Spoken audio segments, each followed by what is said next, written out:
98 2003 तक एमएलए था। उसके बाद में मेरा अचानक टिकट काट दिया इन लोगों ने। फिर मैंने चुनाव लड़ा इंडिपेंडेंट। ठीक। कांग्रेस 3rd नंबर पे। राहुल गांधी खुद आया हेलीकॉप्टर लेके।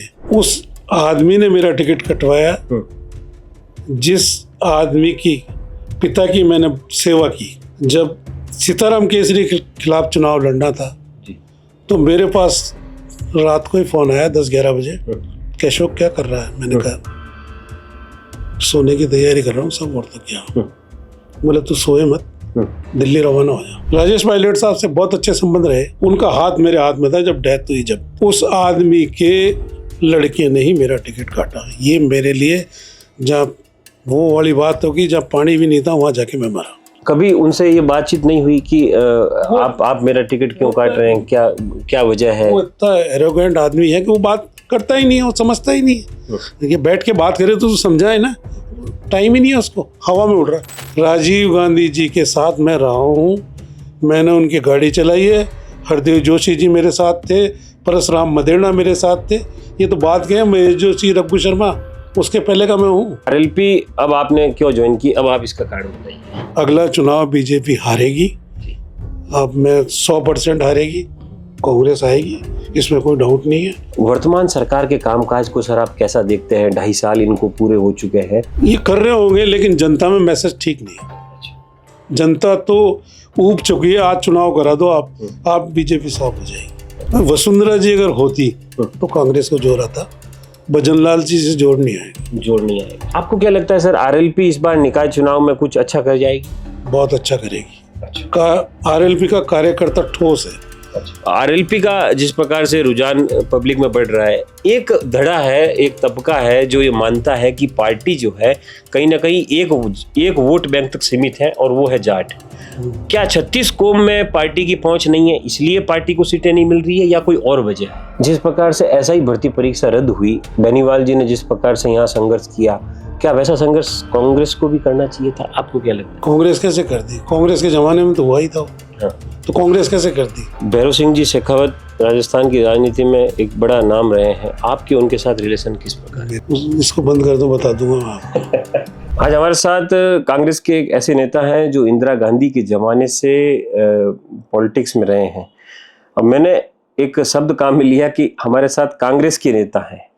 मैं कांग्रेस का इसलिए कह रहा हूं क्योंकि कल तक वो जो है कांग्रेस में थे, लेकिन अभी फिलहाल जो है वो आरएलपी परिवार के सदस्य हो चुके हैं। इन्होंने हनुमान बेनीवाल की पार्टी आरएलपी ज्वाइन कर ली है। और हमारे साथ अशोक जी तंवर है। सर आपका स्वागत है। सबसे पहले आपसे एक सवाल ये करना चाहूँगा कि जिस प्रकार से तीसरी ताकत पॉलिटिक्स में, राजस्थान की राजनीति में हनुमान बेनीवाल जी हमेशा तीसरे मोर्चे की बात करते हैं, और अब जिस प्रकार से वो उभर रहे हैं, पिछले 2 चुनावों में जिस प्रकार से उनका वोटर टर्नआउट रहा है काफ़ी अच्छा रहा है, तो लेकिन आपका इतने लंबे समय के बाद आपने जो पार्टी बदली है, इसको लेकर के क्या कहेंगे आप सर? मैंने पार्टी इसलिए बदली जी कि मैं 98 2003 तक एमएलए था जी।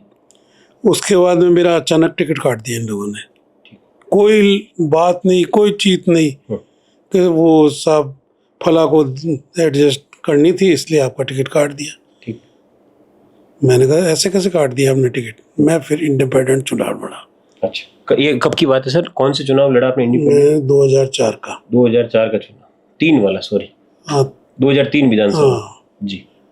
तो उसमें मैंने मेरे को 1000-1500 वोटों से इंडिपेंडेंट रह गया। मैं कांग्रेस 3rd नंबर पे थी। अच्छा, मुझे टिकट नहीं दिया था। ये बताओ कि जब मैं 2nd नंबर पे आ रहा हूँ और बीजेपी फर्स्ट आ रही है तो जो मेरे वोट थे वो अगर जुड़ जाए तो कांग्रेस की 1 सीट बढ़ती। इन्होंने दुखी कर दिया जी। इसलिए फिर मैंने निर्दलीय चुनाव लड़ा। ठीक। 2003 के चुनाव में। हाँ ठीक। फिर 2008 में इन्होंने टिकट देने की बात की, फिर मेरा टिकट काट दिया। अच्छा। फिर मैंने चुनाव लड़ा इंडिपेंडेंट। ठीक। कांग्रेस 3rd नंबर पे। राहुल गांधी खुद आया हेलीकॉप्टर लेके। ठीक। उसको मैंने 24-25 हज़ार वोट पे निपटा दिया, मैं 35-37 हजार वोट ले गया। अच्छा, तब इन कांग्रेसियों क्या करूं मैं, राइट। इनकी पूजा करूं क्या। इस बार था मेरा रात को 10 बजे तक कह दिया आप फार्म भरो, सुबह ये करो वो करो। और 13 और 18 का चुनाव आपने नहीं लड़ा? नहीं, 13 में भी लड़ा मैंने, 13 भी लड़ा, 18 में नहीं लड़ा मैंने, 18 नहीं लड़ा। और इस बार 23 का? 23 का भी नहीं लड़ा। नहीं लड़ा। अच्छा, इस बार क्या हुआ सर? इस बार आपका टिकट क्या बोला? मेरा टिकट दे दिए, फाइनल हो गया था, न्यूज़ आ गई, सब कुछ हो गया था। ठीक। और वो जो हमारी कमेटी है आईसीसी की, जी उससे भी पास हो गया था। जी लेकिन जी। उस आदमी ने मेरा टिकट कटवाया जिस आदमी की पिता की मैंने सेवा की। अच्छा, किसकी बात कर रहे हैं सर आप? मैं राजेश पायलट साहब की बात कर रहा हूँ। जी। राजेश पायलट साहब को जब सीताराम केसरी के खिलाफ चुनाव लड़ना था, जी तो मेरे पास रात को ही फोन आया 10-11 बजे कि अशोक क्या कर रहा है। मैंने कहा सोने की तैयारी कर रहा हूँ, सब और तो क्या। बोले तू सोए मत, दिल्ली रवाना हो जा और एक आदमी और लेके आना, 2 पीसीसी मेंबर चाहिए, जो मेरे का फॉर्म जो मैं भरूंगा उसमें प्रस्तावक बनना है पीसीसी मेंबर को। बिल्कुल तो मैं गया था पायलट साहब के, बिल्कुल। मैंने कहा साहब आ गया मैं 4 बजे 5 बजे। ये कौन से साल की बात है सर? जब सीताराम केसरी एसीसी का चुनाव हुआ था, वो मेरे को साल याद नहीं है। हाँ। सीताराम ये राजीव गांधी का दौर था, मुझे लगता है 1991 की बात आप कर रहे हैं। नहीं, राजीव गांधी की तो डेथ होती थी शायद, सीताराम केसरी तो उसके बाद ही आया। तो 85 का चुनाव हाँ, हुआ, 85 का चुनाव इंदिरा गांधी की मृत्यु के बाद। हाँ अच्छा, नहीं, इंदिरा गांधी की मृत्यु, राजीव जी की मृत्यु तो हो चुकी थी शायद। 93 में राजीव गांधी की। अच्छा, तो फिर पहले सीताराम जी केसरी को बनाया था जी अध्यक्ष। जी। खाता ना भाई सीता के राम केसरी का जो सही, बिल्कुल बिल्कुल। यही था उनके लिए डायलॉग।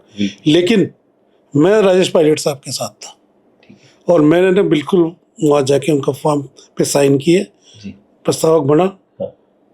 उसके बाद उन्होंने फिर मेरे को 98 में टिकट दिलाया। टिकट दिला के ये बोला अशोक मैं आऊँगा और मैं ही तेरे कार्यालय का उद्घाटन करूँगा। तो वो खुद आए, जयपुर से हेलीकॉप्टर से आए और मेरे कार्यालय का उद्घाटन किया। और ये सचिन पायलट उस टाइम 18 साल का था जी। तो मेरे को कहा यार इसका कोई बैठने बैठने का कोई कोल्ड ड्रिंक वोल्ड ड्रिंक तो देख लेना और इंतजाम कर देना। पायलट साहब ने मेरी जिप्सी की चाबी मांगी, मैं उनके साथ बैठा, हम जहाँ हमारा प्रधान कार्यालय था हम वहाँ गए दोनों। मतलब मेरा राजेश पायलट साहब से बहुत अच्छे संबंध रहे। जी। उसके बाद में उनका एक्सीडेंट हो गया। ठीक। तो मेरे को मैसेज मिला कि राजेश पायलट साहब का एक्सीडेंट हो गया। तो मैं सबसे पहले इमरजेंसी पहुंचा जयपुर वाले एसएमएस हॉस्पिटल में। जी। और मेरे सामने मेरे हाथ में मतलब स्ट्रेचर पर लेटा रखा था, डॉक्टर इंजेक्शन दे रहे थे, मतलब आप मानोगे नहीं, कोई 20-30 इंजेक्शन उनको दे दिए और दबा रहे थे, कर रहे थे। मेरा उनका हाथ मेरे हाथ में था जब डेथ हुई। जब अच्छा, उस आदमी के लड़के ने ही मेरा टिकट काटा। ये मेरे लिए जहाँ वो वाली बात होगी जहाँ पानी भी नहीं था वहाँ जाके मैं मरा। अच्छा। और उसके बाद में चीफ मिनिस्टर साहब ने ये कहा, वो सीएम थे गहलोत जी, उन्होंने कहा अशोक हम तो देख इस फैमिली से ज़्यादा है नहीं, तू ऐसा कर मेरा प्लेन ले जा और इनकी फैमिली को लेके आ जा दिल्ली से। तो मैंने कहा ठीक है साहब आप जैसा कहें। उसके आधा घंटे 20 मिनट बाद मैसेज आ गया कि वो लोग रवाना हो गए दिल्ली से जयपुर के लिए। तो अशोक लेने दे, मतलब उस आदमी ने मेरा टिकट काटा, जिस आदमी की मैंने हमेशा सहायता की। आपकी कभी उनसे डायरेक्ट बातचीत नहीं हुई इस सर्कमस्टांसेस में कि सर मैं तो आपके पिताजी के साथ पॉलिटिक्स किया हूँ? पता है उनको। हाँ पता है सब। ये बात पता नहीं है कि मेरे हाथ में उस आदमी की डेथ हुई। अच्छा। मैं सिंगल आदमी जिसके हाथ में डेथ हुई, राजेश पायलट की। ये नेता बन रहे हैं सारे, आखिरी वक्त का आदमी मैं हूँ। अच्छा। सर कभी उनसे ये बातचीत नहीं हुई कि आप मेरा टिकट क्यों काट रहे हैं, क्या वजह है? वो इतना एरोगेंट आदमी है कि वो बात करता ही नहीं है, वो समझता ही नहीं है। ये बैठ के बात करे तो समझाए ना, टाइम ही नहीं है उसको, हवा में उड़ रहा है, अच्छा, हवा में उड़ रहा है, कुछ नहीं है लेना देना। 2 साल और उसके बढ़िया है, मुझे पता है, बाकी फिर मुझे मालूम है क्या होगा। अच्छा, ये कुछ आप इशारा कर रहे हैं, मतलब कुछ बड़ा होने वाला है? नहीं नहीं, बड़ा नहीं, मैं इसको बंद करो फिर बताता हूँ आपको। ठीक है, आप ऑफ द कैमरा बताएंगे। चलिए कोई बात नहीं। एक और सवाल है सर, जिस प्रकार से कांग्रेस में ग्रुपिज्म है, एक पायलट गुट अलग है, सीपी जोशी गुट अलग है, और अशोक गहलोत गुट अलग है, क्या लगता है कांग्रेस राजस्थान के अंदर किस प्रकार से वापस, क्योंकि आपके छोड़ने की वजह भी कहीं ना कहीं यही रही होगी। मेरी तो वजह यही है कि इनका क्या भरोसा कि मतलब बारात जाहिर बीननी बैठ, वो बीन बैठे बीननी भाग जाए, वो स्थिति मेरे साथ ये कर दें फिर दोबारा, तो मैं क्या करूंगा इनका, बताइए आप। कभी सर आप राहुल गांधी से मुखातिब हुए हैं? राहुल गांधी तो मिलता ही नहीं है, वो असम वाला बेचारा चला गया इंतजार करके, नहीं तो असम वाला जाता कि चीफ मिनिस्टर। उनको टाइम ही नहीं है, वो जानते ही नहीं आदमी की कीमत। राजीव गांधी जी के साथ मैं रहा हूँ, मैंने उनकी गाड़ी चलाई है, हरदेव जोशी जी मेरे साथ थे, परशुराम मदेरणा मेरे साथ थे, ये तो बात क्या है, महेश जोशी, रघु शर्मा, उसके पहले का मैं हूँ। आपको तो फोटो दिखा दूंगा कभी, आप आ जाना मेरे पास। अच्छा, अब आज के राजनीतिक घटनाक्रम की बात करते हैं सर। आरएलपी अब आपने क्यों ज्वाइन की, अब आप इसका कारण बताइए। बीजेपी में भी जा सकते थे आप। नहीं, बीजेपी का तो अगला चुनाव बीजेपी हारेगी, अब मैं 100% हारेगी, कांग्रेस आएगी, इसमें कोई डाउट नहीं है। लेकिन मुझे ये डाउट था कि ये फिर वही गड़बड़ी करेंगे, इसलिए मैंने कहा काना मामा ही ठीक है, अपने तो जो भी है उस पार्टी से ही करेंगे। इनका कोई भरोसा नहीं कब धोखा दे जाए, इनका कोई भरोसा नहीं, कोई भरोसा नहीं इनका। अच्छा, ये कंप्रोमाइज में मेरी टिकट मार दी इन्होंने धारीवाल जी की टिकट के चक्कर में। अच्छा, अशोक जी ने कह दिया धारीवाल जी को दे दो, उसने कह दिया इसको सोलंकी को दे दो, अशोक तंवर फिर उड़ गया। अच्छा, अशोक जी के साथ आप रिलेशन कैसे रहे हैं सर? अशोक जी देखो, मैं एक ऐसा आदमी हूँ कि मैं ना तो चरणों को रोक देता हूँ, ना मेरे से चमचागिरी होती, ये मेरा माइनस पॉइंट है। राइट। सीपी जी के साथ और तमाम बाकी जो नेता है, अभी जो गोविंद सिंह जी डोटासरा जैसे हैं, चमचागिरी नहीं होती सर। अच्छा, सही कोई बात करेगा तो कर लूंगा, बाकी चमचागिरी मैं नहीं कर सकता, मेरे खून में नहीं है। अच्छा, वर्तमान सरकार के कामकाज को सर आप कैसा देखते हैं? 2.5 साल इनको पूरे हो चुके हैं। तमाम इन लोगों ने जो दावे किए, ये दावे करते हैं कि हमने जो है बिजली से लेकर के पानी तक लोगों तक पहुंचाया है, और आगे भी जो है हम लोग लगातार काम कर रहे हैं। आप इसको कैसा देखते हैं? ये कर रहे होंगे, लेकिन जनता में मैसेज ठीक नहीं है। अच्छा, जनता तो ऊब चुकी है, आज चुनाव करा दो आप बीजेपी साफ हो जाएगी। अच्छा, भजनलाल जी को आप सीएम बनने से पहले जानते थे? नहीं, मैंने तो नाम ही अभी सुना है। सीएम जब ये नाम नॉमिनेट, जब नाम आया ऊपर से, सुना है मैंने, तभी आपने सुना? हाँ, मैं तो कभी सुना ही नहीं, जानते ही नहीं थे? हाँ, मैं वसुंधरा जी के काफी नजदीक रहा हूँ, जाता भी रहा हूँ उनके। अच्छा, लेकिन इनको कभी नहीं देखा। कभी नहीं देखा। अच्छा, ये एक जो पॉलिटिक्स बीजेपी ने शुरू की है कि जो तीनों स्टेट थे वहाँ सीएम बदले। रमन सिंह जी को छत्तीसगढ़ से हटाया, वो 15 साल तक सीएम रहे थे। उसके बाद शिवराज सिंह जी, जिनके नाम पर जनमत मिला बीजेपी को इतना बड़ा, उनको भी हटाया। और यहाँ से जो वसुंधरा जी की जिस प्रकार से विदाई हुई, किस प्रकार से देखते हैं आप बीजेपी में ये जो कल्चर आया है नया उसको? वसुंधरा जी अगर होती तो कांग्रेस को जोर आता, भजनलाल जी से जोर नहीं आएगा। जोर नहीं आएगा, बिल्कुल। आपको क्या कमी दिख रही है सर? अनुभव की कमी है, या वो उनके जो सिपह सालार हैं, जो सलाहकार हैं, वो लोग ठीक नहीं है? आपको क्या लगता है? मेरे को ये लग रहा है कि उस आदमी को ग्रिप ही नहीं है कि मैं चीफ मिनिस्टर कैसे टैकल करूं जनता को। वो ग्रिप की कमी है उस आदमी में, क्योंकि स्टार्ट में वो पंच रहे, सरपंच रहे, उसके बाद डायरेक्ट एमएलए रहे, एमएलए चीफ मिनिस्टर, तो वो तो एक्सपीरियंस तो है ही नहीं ना, बिल्कुल ही। जी, एक और महत्वपूर्ण विषय है सर, निकाय चुनाव को लेकर के। निकाय चुनाव में पार्टी जो है, सरकार जो है, लगातार देरी करती जा रही है। हाईकोर्ट 2 बार ऑर्डर निकाल चुका है। क्या कहेंगे, निकाय चुनाव में देरी की मुख्य वजह क्या है? हार है इनकी हार? हाँ, सरासर दिख रही है इनको। अच्छा, इसलिए नहीं करा रहे चुनाव। अच्छा, आपको क्या लगता है सर, आरएलपी इस बार निकाय चुनाव में कुछ अच्छा कर जाएगी? बहुत अच्छा करेगी। अच्छा। का आरएलपी का कार्यकर्ता ठोस है। अच्छा। कल मैं गया था, सुबह घर से लोग 8 बजे के निकले हुए, रात के 12 बजे तक ऐसे खड़े थे जैसे कि अभी आए हैं। अच्छा। इतना दम था कार्यकर्ताओं में। मतलब वो तो ये चाह रहे थे कि हमें कूच के लिए कह दो और हम पता नहीं क्या कर दें। अच्छा। ये सीन मैंने कल आंख से देखा है। अच्छा।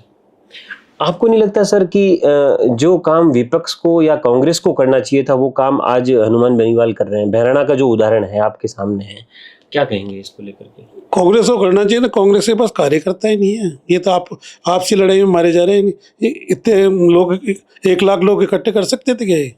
ये 10,000 ही नहीं करेंगे। इनके करने से 10,000 ही नहीं आएंगे, क्योंकि इन्होंने ग्रिप बनाई ही नहीं।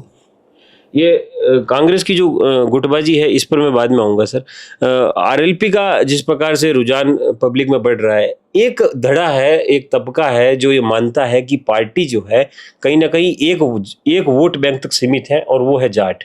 क्या 36 कौम में पार्टी की पहुंच नहीं है इसलिए पार्टी को सीटें नहीं मिल रही है या कोई और वजह है? वजह तो यही है कि कार्यकर्ता को इज्जत मिलती नहीं है। नहीं, मैं आरएलपी की बात कर रहा हूँ। आरएलपी 18 का चुनाव लड़ी और 23 का भी चुनाव लड़ी। 18 के चुनाव में पार्टी को 3 सीटें मिली, मेड़ता सिटी, खींवसर और भोपालगढ़। लेकिन इस बार के चुनाव में पार्टी पूरी तरह साफ हो गई। एक खींवसर की सीट जीती, उस पर भी उपचुनाव हुआ, उसमें उन्होंने अपनी पत्नी को टिकट दिया और पत्नी चुनाव हार गई। कार्यकर्ताओं में एक मैसेज है, मैं आरएलपी के कार्यकर्ताओं से जब मिलता हूं तो कार्यकर्ताओं में मैसेज है कि वो एक परिवारवाद का जो तमगा कांग्रेस पर लगता है वो कहीं ना कहीं हनुमान जी पर भी, क्योंकि उससे पहले नारायण जी वहां से सांसद एमएलए बने खींवसर से, उसके बाद उन्होंने अपनी पत्नी को टिकट दे दिया, बीच में मौका आया तो खुद फिर से चुनाव लड़ लिए। क्या ये लगता है सर? वो उन्होंने गलतियां तो की है और लोगों के दिमाग में एक वही तो जाटों की पार्टी है, उसके अलावा दूसरों की नहीं है जी। लेकिन अब वो चेंज है उसमें। अब काफी लोग आरएलपी के साथ जुड़ रहे हैं और जाति समाज के लोग भी। पहले तो नई पार्टी थी, टाइम तो लगता ही है। संगठन का विस्तार नहीं होना भी क्या एक बड़ी वजह है इनकी जीत नहीं पाने का? इनकी आपसी लड़ाई है, इनकी आपसी लड़ाई कांग्रेस की। अच्छा। एक शिकायत हमेशा से बेनीवाल जी ने करी है कि मैंने लोगों को नेता बनाया लेकिन लोग दूसरी पार्टियों में चले गए। कुछ उदाहरण भी है, जैसे रेवत राम डांगा का वो उदाहरण देते हैं जो अभी खींवसर से एमएलए हैं। उसके अलावा उमेदाराम बेनीवाल के बारे में वो कहते हैं जो वो कांग्रेस में चले गए और वहां से सांसद बन गए, क्योंकि उन्होंने कहा कि नेता मैंने बनाया, जनता से बातचीत करनी मैंने सिखाई, सड़कों पे उतरना मैंने बस सिखाया, लेकिन अब वो किसी और पार्टी की गोद में जाके बैठ गए। कितनी सच्चाई तो है? सच्चाई है, उन्होंने तैयार किया तो गमले में पौधे उन्होंने लगाए, पेड़ कहीं जाके लग गया। इस बात को आप मानते हैं? मैं मानता हूँ इस बात को। तैयार तो उन्होंने किया गमले में पौधा लगा के, और पेड़ बनाता दूसरी जगह जाके बैठ गया जी। जिस प्रकार से ऐसा ही भर्ती परीक्षा रद्द हुई, बेनीवाल जी ने जिस प्रकार से यहाँ संघर्ष किया, क्या वैसा संघर्ष कांग्रेस को भी करना चाहिए था? आपको क्या लगता है? कांग्रेस कैसे करती इसको? कांग्रेस कैसे करती? कांग्रेस के जमाने में तो हुआ ही था वो। हाँ। तो कांग्रेस कैसे करती? अच्छा। बेनीवाल जी तो के टाइम में थोड़ी हुआ था, बेनीवाल जी के टाइम में होता तो वो कैसे अपोज करते? बिल्कुल। लेकिन भर्ती रद्द करने के पक्ष में तो बीजेपी भी नहीं थी।